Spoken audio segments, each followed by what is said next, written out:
Thank you. It's a very nice way of expressing it.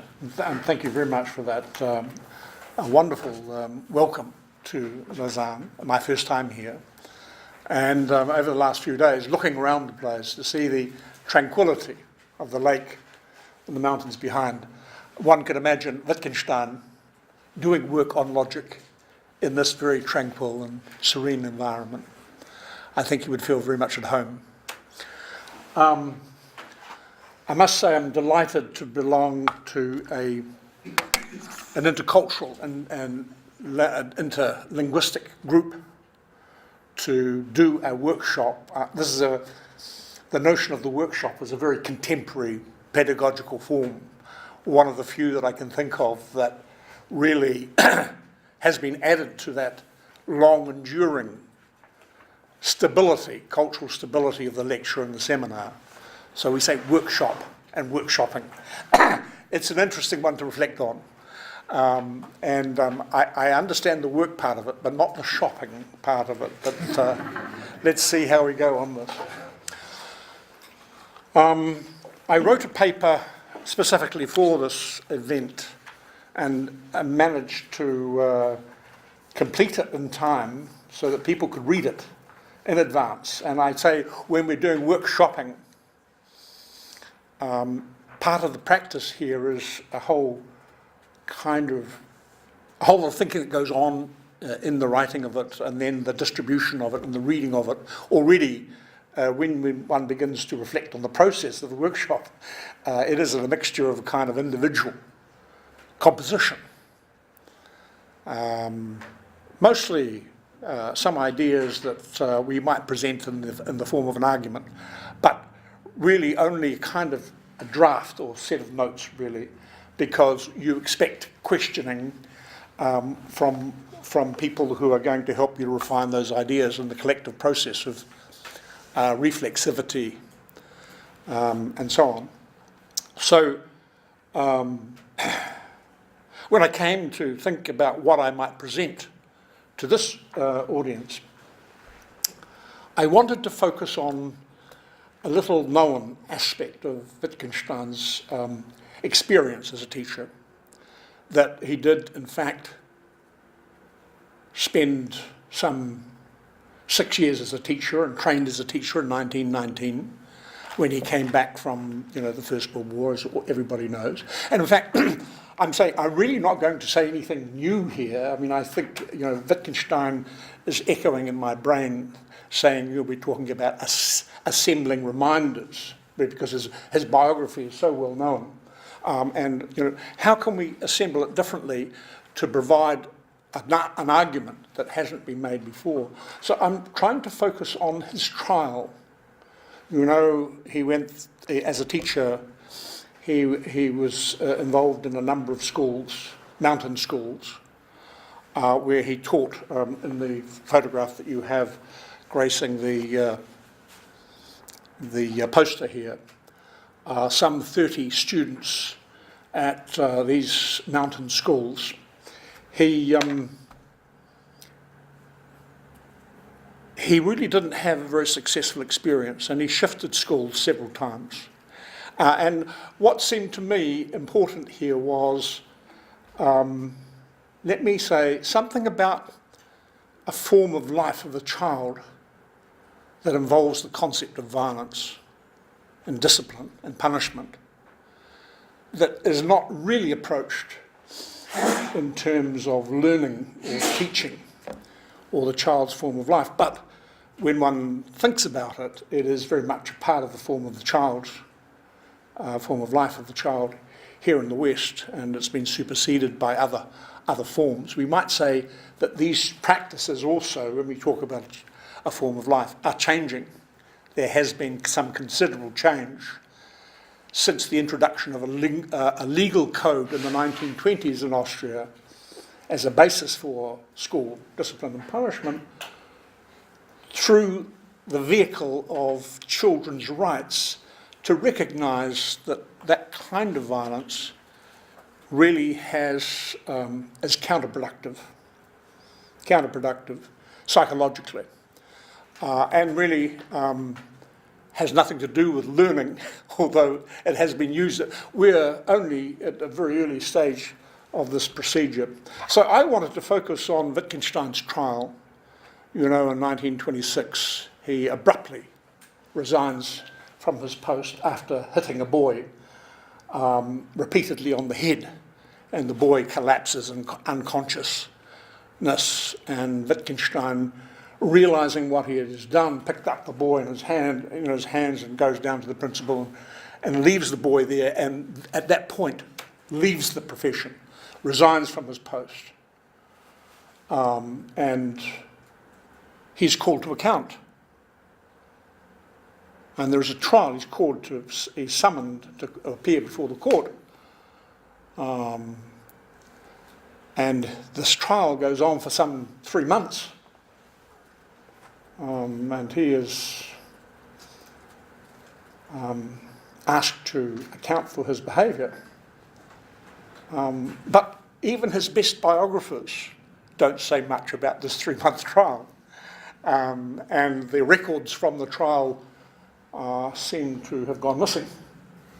And there is some speculation on the part of War, the biographer of the Wittgenstein family, that some cover-up, some hushing up, and even buying off of the results of that trial took place. But the fact is that he was exonerated and there was no charge laid. So hence the title, Wittgenstein's Trials, because I want to see this in 2 ways. On the first, let me say, if I was seeing it as a picture, I would say, firstly, on this side here of the picture is the experience of teaching that we can put together and assemble from facts from various biographers. We can say this happened here, and he changed schools here, and he went from this place to another place, and so on. And then correlated to that, we can say, alongside that, we can, through first-person reports, through his letters, through his diary entries, through observations of his friends, we can put together an account of how he was feeling,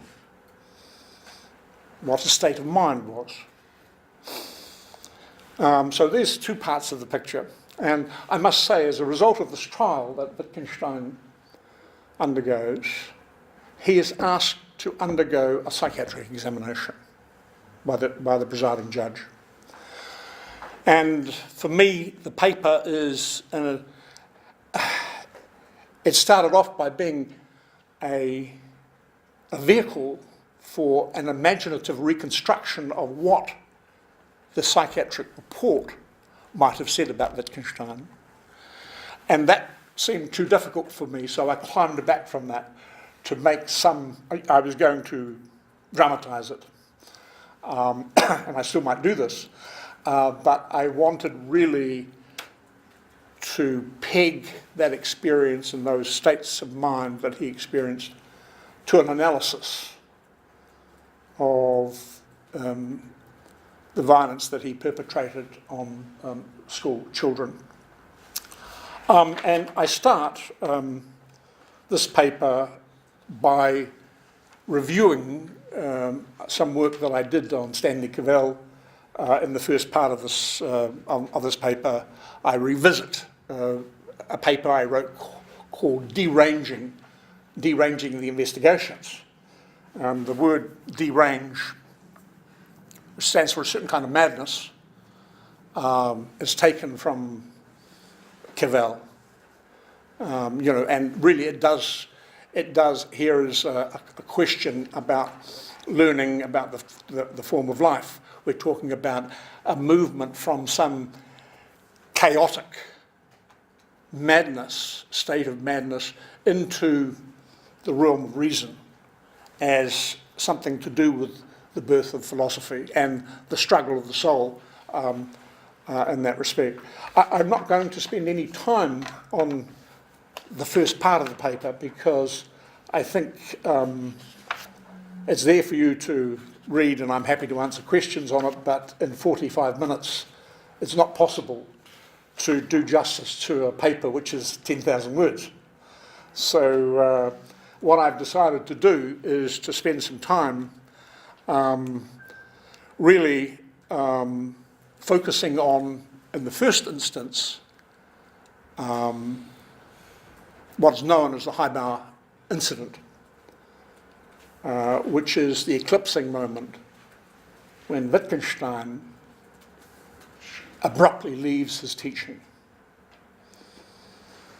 And at the same time, in this presentation, I want to spend a bit of time talking more freely about his state of mind and the role that confession plays in his attempt to come to terms with his own feelings and actions when he was a teacher. And in saying this, I suppose I am being a little provocative in the sense that whereas most biographers want to say that that interregnum, that period of 7 years between him finishing the Tractatus while he's a prisoner of war and his return to Cambridge as a philosopher, that 7 years, that interregnum, Monk refers to it as the wilderness years, and most other biographers minimise its importance in terms of philosophy. By contrast, I want to say that these years are incredibly important. That, in fact, we never move outside the circle of education when we're talking about Wittgenstein, from his very early experience of education from a private tutor at home to when he goes to his first technical school at the age of 14, to when he takes up his studies of aeronautics and mathematics at Manchester University, to meeting Russell Frager and working with Russell in that respect, to the point at which he finishes the Tractatus and teaches for 7 years of the formal part of it, to when he becomes a teacher himself as a professor at Cambridge. You know, in fact, really, we have to say that we're not really talking about 7 years. We are talking about something much broader and much more kind of interrelated in Wittgenstein's work. So, I've said most of this already, and I'm not going to read the abstract or talk about the abstract, but roughly the structure follows these three sections that I've already referred to, and I really want to focus on two of them, the last two, in this way. And I'm going to start here by talking about the significance of the Highbauer incident.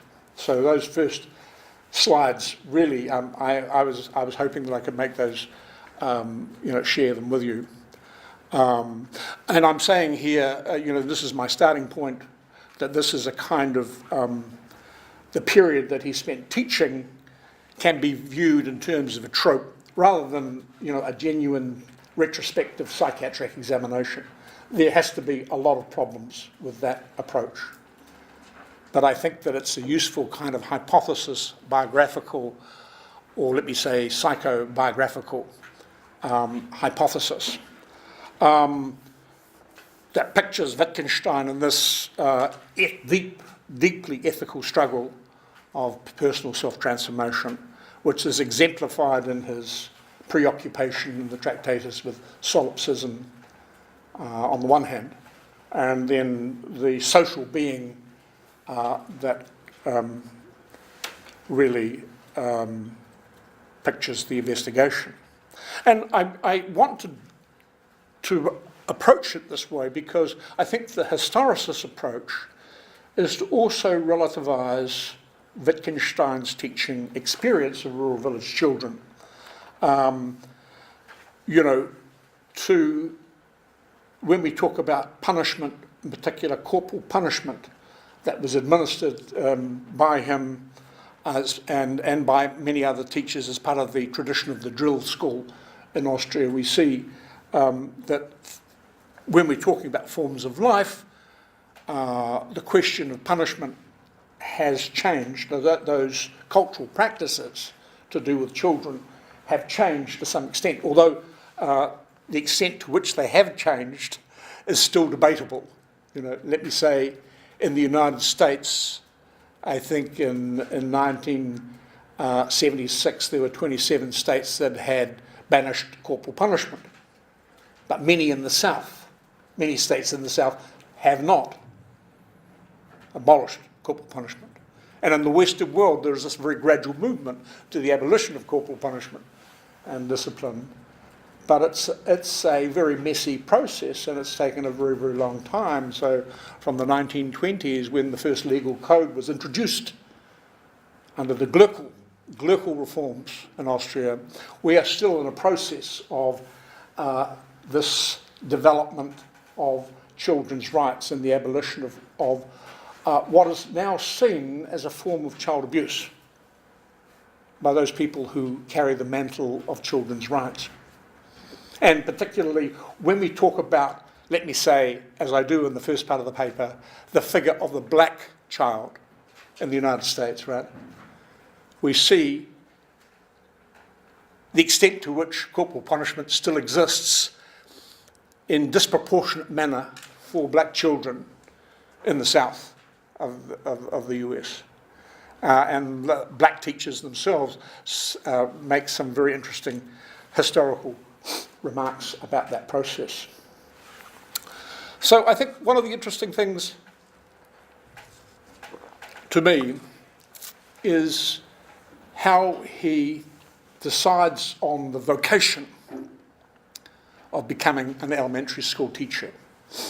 Really, we hear from his accounts, in particular from Parach here, who himself is a teacher, an Italian, an Italian prisoner of war who becomes associated with Wittgenstein and provides some biographical fragments about him. He talks about it. Here's a quotation from Parach, who's written this book about him in Italian. I must say, this is a translation by somebody.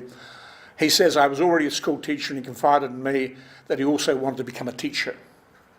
Well, he wanted to become a priest, but the training for priesthood was too long and too involved.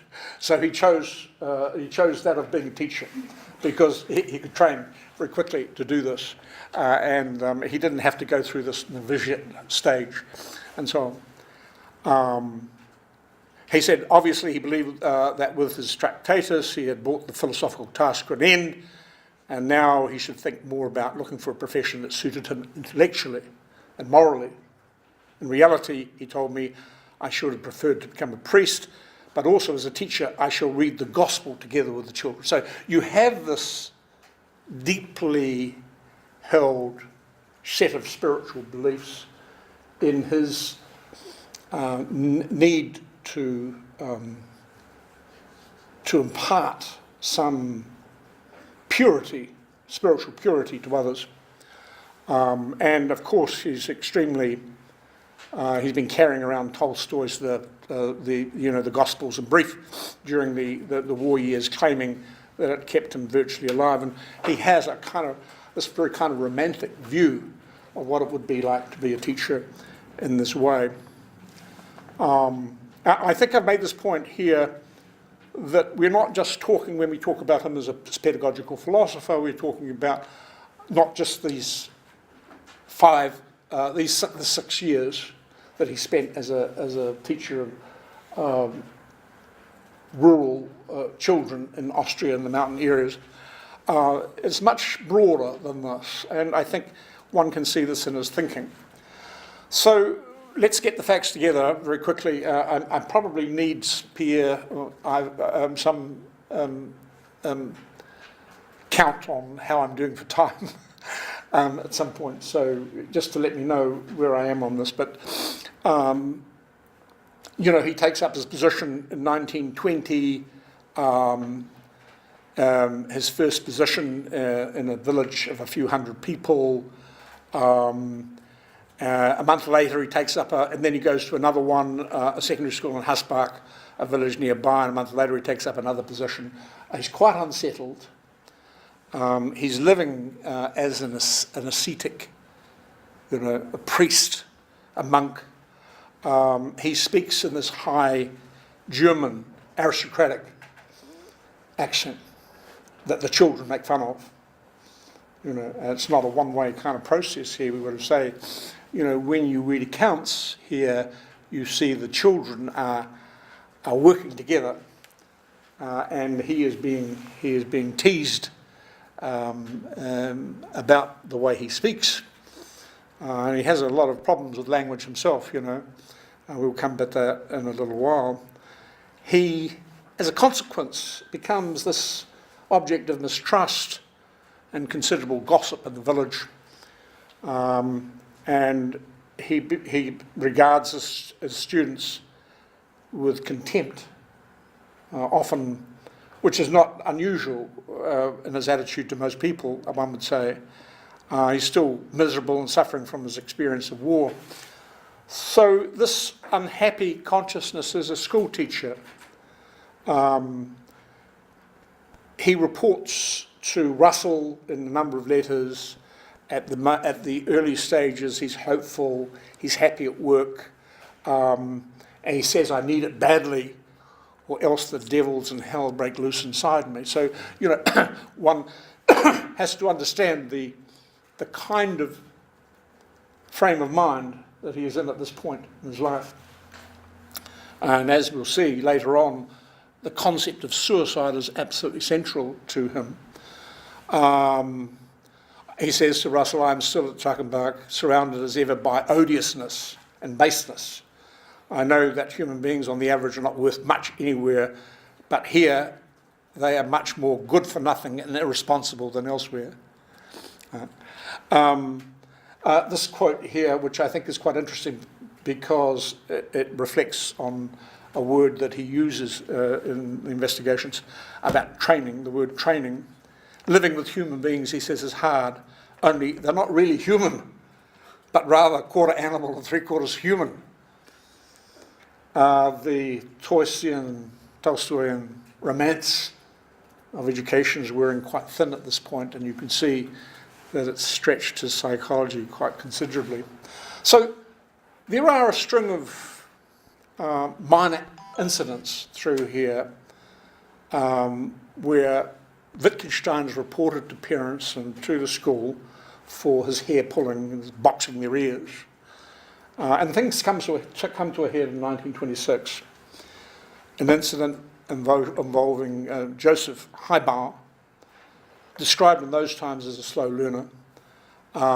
He reportedly hit the boy several times on the head. The boy collapses, as I've said. Pirabauer, the parent of a girl that Wittgenstein had pulled her hair and her ears so hard that they actually bled. So you see, he's in a particular frame of mind, and we have to understand this frame of mind. So he tries to contact the police to complain about, Pirabauer does, to contact the police to complain about Wittgenstein, but he's gone on 28th of April. He's resigned. He realises what the story is. So now we come to this kind of central incident where in 26 there are court proceedings that are initiated against him, and he is ordered to undergo a psychiatric investigation.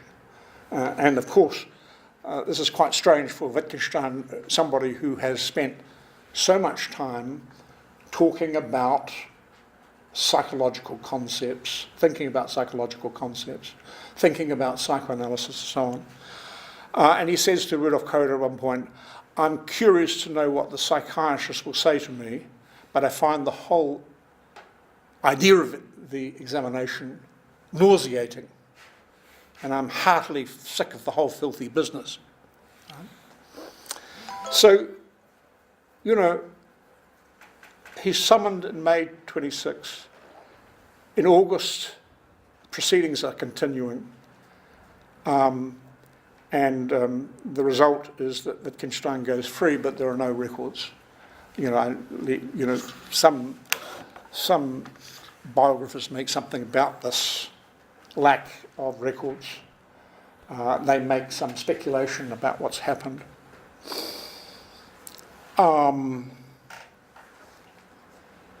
So I mentioned this already here, for one who is well known for talking about the barrenness of psychology per se, as an approach to understanding so-called inner states. We can see that Wittgenstein, to attempt some kind of psychiatric examination of him is a problematic kind of condition, to say the least. But here I've attempted to bring together what I consider to be some of the elements that a psychiatrist at that particular time in Wittgenstein's biography might have said about him. First of all, let's talk about speech and language for Wittgenstein, because he does not speak until well after he's 4 years old. He has speech impediments, not only then but also later in life, a stammer. His letters, that Paul Engelman in his memoir makes a great deal of this, that after he comes out of the war, Wittgenstein is having great difficulty actually articulating ideas, and Engelman actually have to finish his sentences for him. He has difficulty from the start engaging in social relationships, and there is little by way of reciprocal social interaction with peers.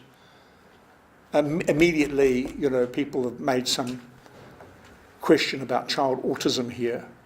He says, 1914 in Culture and Value, we tend to take speech of a Chinese for inarticulate gurgling. Someone who understands Chinese will recognise language in what he hears.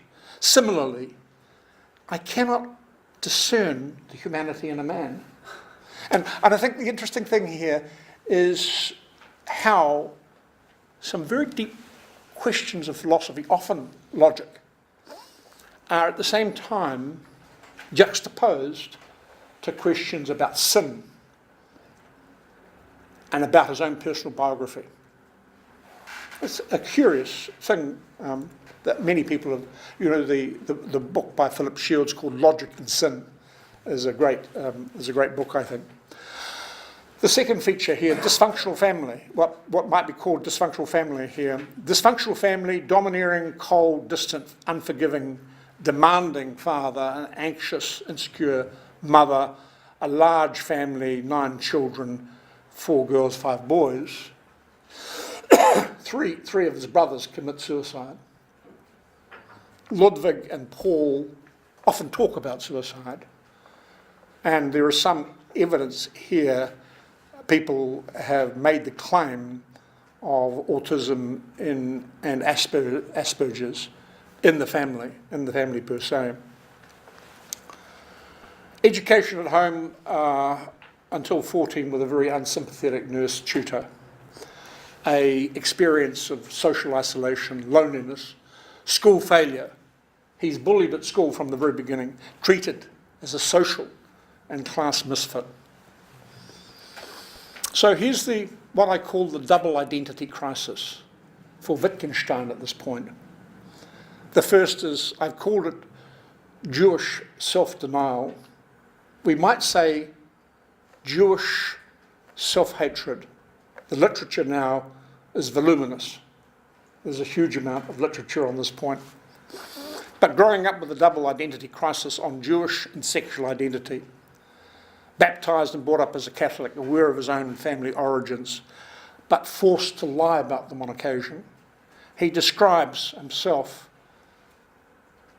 in terms of the mere reproductiveness of Jewish thinkers, hugely influenced by 2 characters, Karl Kraus, the journalist, and also Otto Weininger.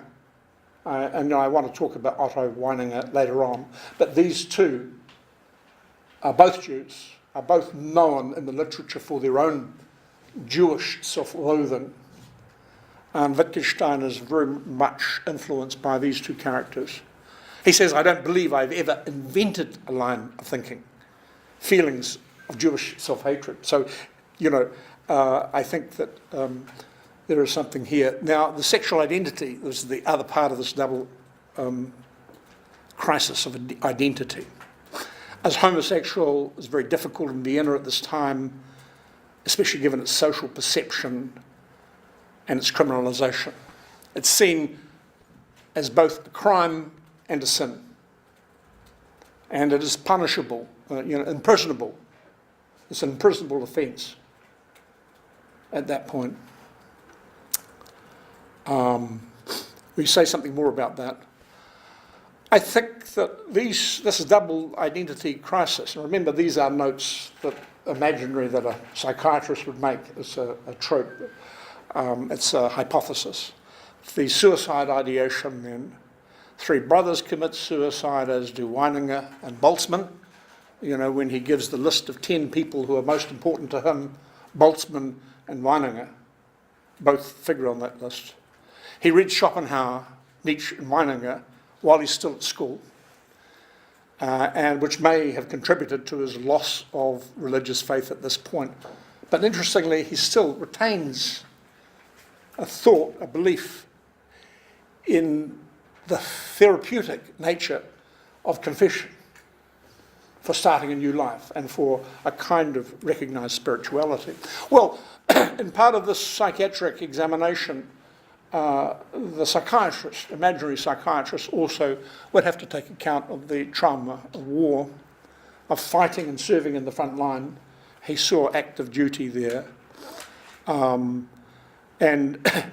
he records the horrors of war in his private diary, but also the contempt for his comrades, whom he describes as wicked and rogues. So let's come to so what I've tried to do very quickly, and I put together a set of slides to help mediate the linguistic barriers here. I wish it was in French, but I really don't have the facility to do that. But let's engage in some analysis here. I think that his Jewish background has been written about quite a lot. I can refer you to that literature. But it really needs a contextualisation within the European tradition of anti-Semitism. And by that I mean not only Nazi, but also Jewish anti-Semitism, Semitism against themselves, the Jewish self-hatred I'm talking about, the Christianisation that takes place of the Wittgenstein family. From Moses, Maya, they adopt, the family name is adopted back as Wittgenstein, which is, the grandfather's employer. The growing Nazification leading up to the Holocaust and the Wittgenstein family experiences. This feeling of self-loathing, Jewish self-loathing, that surfaces in his diaries and notes around about the 1920s continues for some decades. We're talking really in culture and value. In his notebooks, you see these thoughts come to the fore in the 1930s, still in the 1930s, particularly around the notion of genius and whether, in fact, he is a genius in the true sense, the German Romantic true sense of the word. I mean, I've thrown some references here to show you that this question of Jewish self-hatred has an increasing resonance in the psychobiography of Wittgenstein. This is Stern, David Stern, whom I find quite useful. He says there is reason to think that Wittgenstein's uneasy relationship to his own racial identity, a strange word, racial identity, a relationship framed in terms of the prevalent anti-Semitic discourse of the time, also figures in his relationship to his sexuality. And when we come to the analysis of his homosexuality, again, a very, very difficult topic. I mean, this is interesting to me, outside Wittgenstein, but when you build a culture of hagiography, of saints and heroes, it's very hard to raise critical questions or even to confront the facts, you know. So when William Bartley in the 70s raises the question of Wittgenstein's sexual preferences, he is roundly criticised for it. Elizabeth Anscombe, as one of the literary executors of his will, tries to run him out of town and threatens legal action for raising this point. She comes to defend him. Now,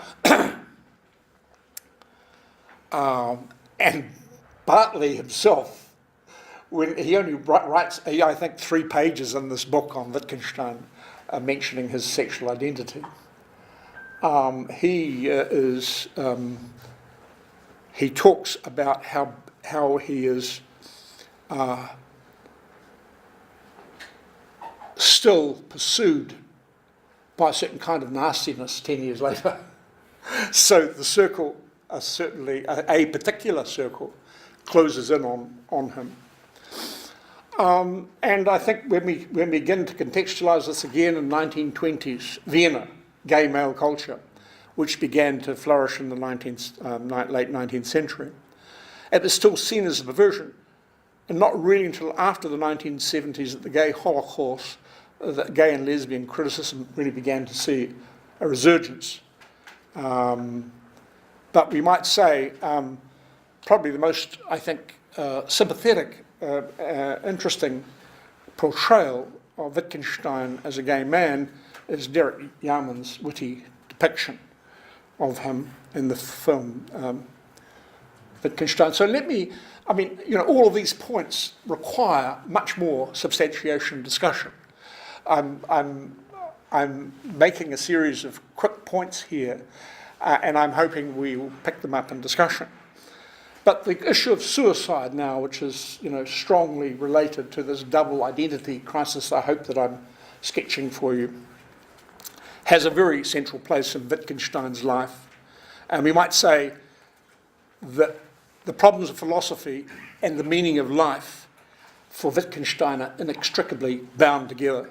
It helps to explain this double coding that run through not only the investigations but also the Tractatus.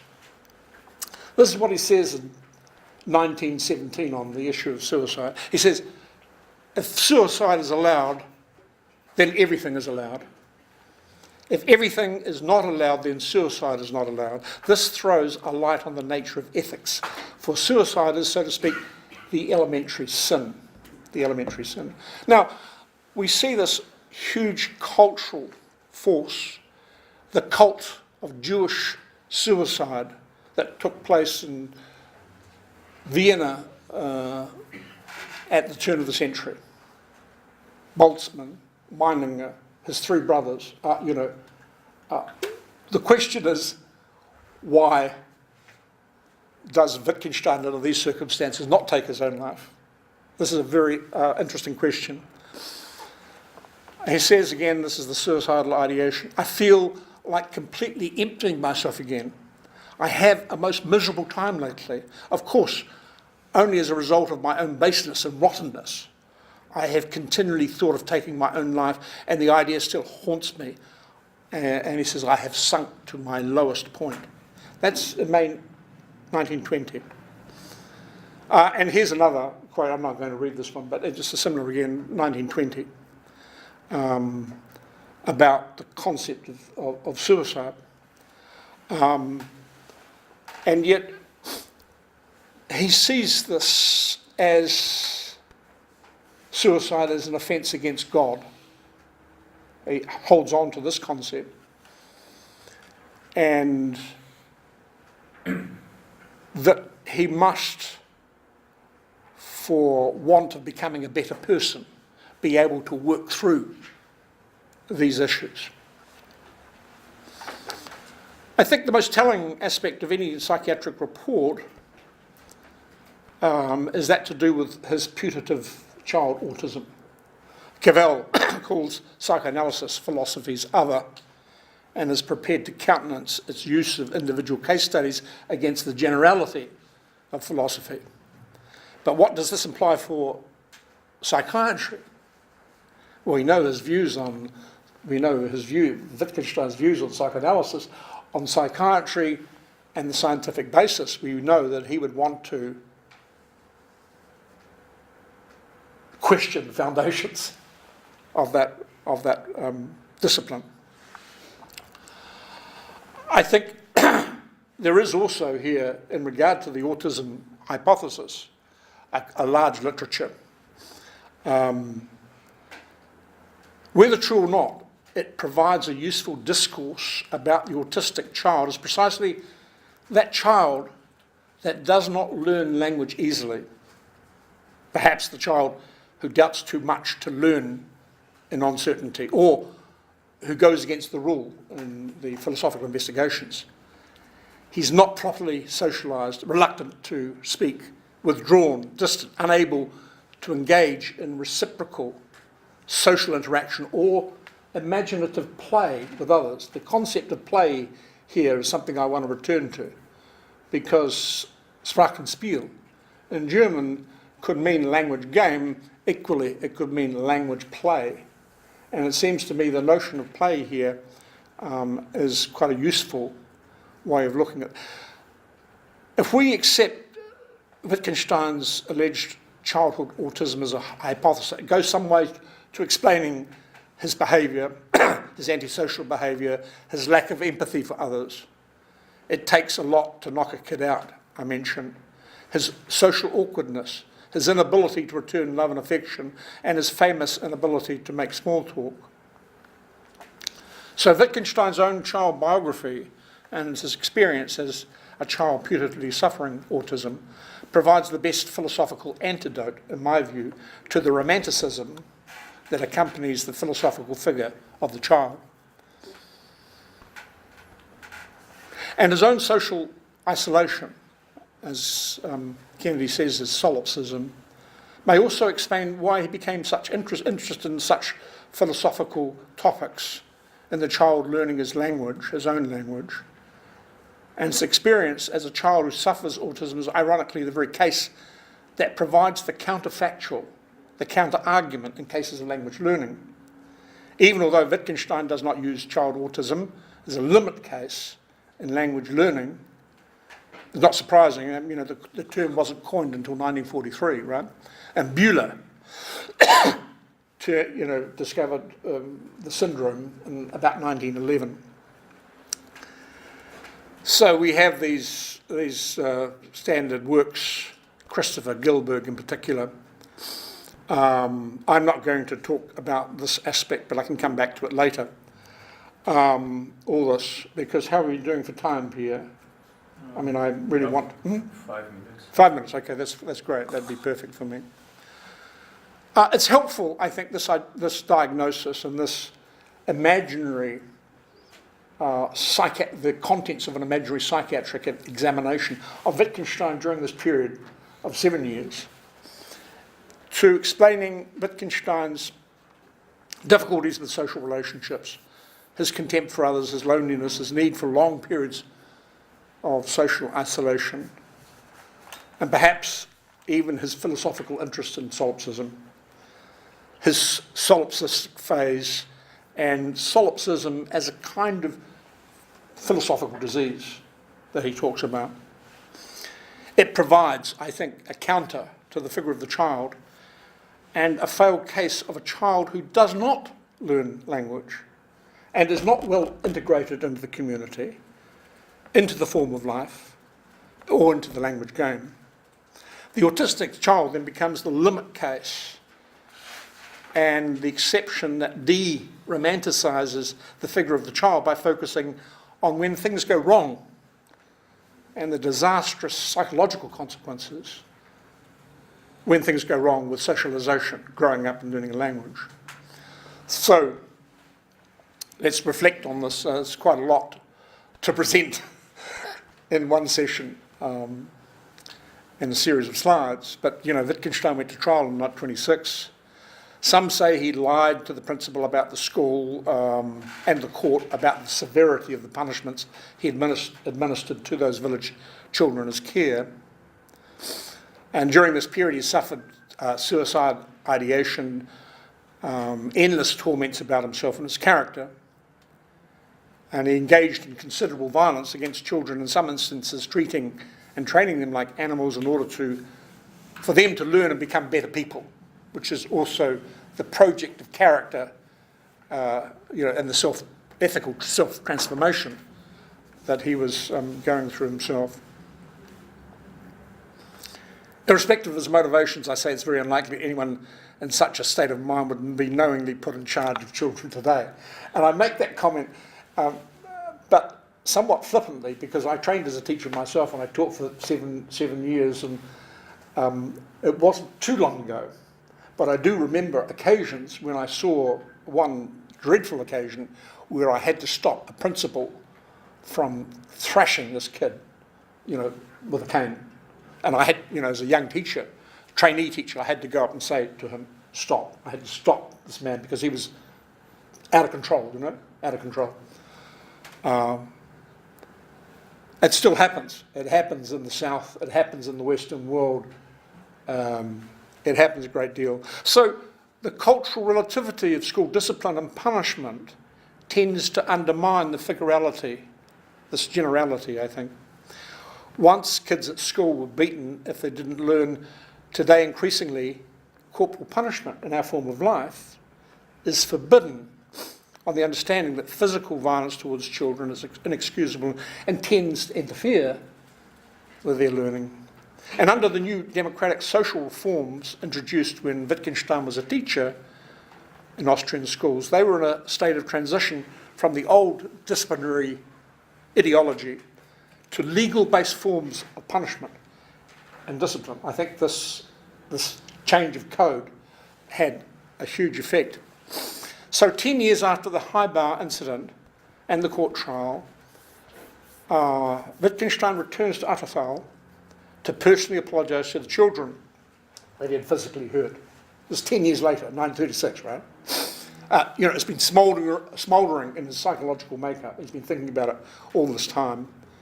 He's obviously been troubled, retrospect, by his own indefensible behaviour. And while some of the doors that he knocks on, the children there, 10 years older, some accept his apologies. Others were apparently, especially the girl, still very deeply affected and bitter against him and his indiscriminate use of force. These apologies then were part of a process of confession. In 1936, they were written down, they were read, and they were recited, first to his family members in Vienna, and then later to a close circle of friends, including Maurice Dury, Moore, Engelman, Pascal, Skinner, later at Cambridge. And Pascal remembers that there were two major sins. What Wittgenstein saw as an attempt to cover up his Jewish ancestry, first sin. And the action, he lied to his school headmaster, denying he had the girl in his child. I think that she's wrong on this. I think that he is much more concerned about the extent of the violence that he perpetrated against them. He says in confession here, in 1931, makes an entry in his diary, a confession, he says, has to be part of your new life. And 46, a man can bear himself before others only out of a certain kind of love, a love which acknowledges, as it were, that we are all wicked children. Baptised as a Catholic, also one might say, the concept of original sin here, in his view. He understood that lying to himself or deceiving himself has a harmful effect on one's style as a man, as a person, and compromised authentic philosophy is something lived and experienced as a spiritual way of life. Thank you Okay, very so much. I'm going to stop there and spend some time discussing this. Huh?